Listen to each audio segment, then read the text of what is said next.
నిశ్శబ్దంగున్న ఆ రాత్రి ఒక పోలీస్ అధికారి ఒంటరిగా గస్తీ తిరుగుతున్నాడు. అకస్మాత్తుగా భయంతో పరిగెడుతున్న ఒక మహిళ అతనికి కనిపించింది. ఆమె వెనక ఒక వ్యక్తి పరిగెడుతుండటం చూసి పోలీస్ అధికారి ఒక్క క్షణం ఆగిపోయాడు. ఆగు అని గట్టిగా అరుస్తూ వారిని పట్టుకోవడానికి వేగంగా పరిగెత్తి ఆ వ్యక్తిని పట్టుకుని మేలకేసి కొట్టాడు. ఎవరు నువ్వు?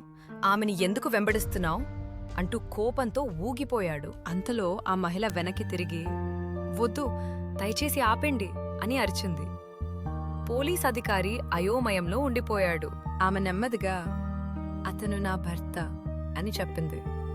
పోలీస్ అధికారి ఒక్కసారిగా షాక్కు గురయ్యాడు. మేము సినిమా చూసొస్తున్నాం, ఇంట్లో ఒక పందెం వేసుకున్నాం.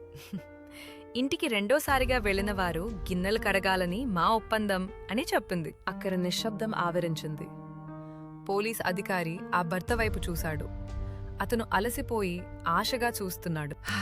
పోలీస్ అధికారి నెమ్మదిగా పట్టు వదిలేశాడు. రోడ్డుపై కూర్చుని ఒక్కసారిగా స్పృహ తప్పి పడిపోయాడు.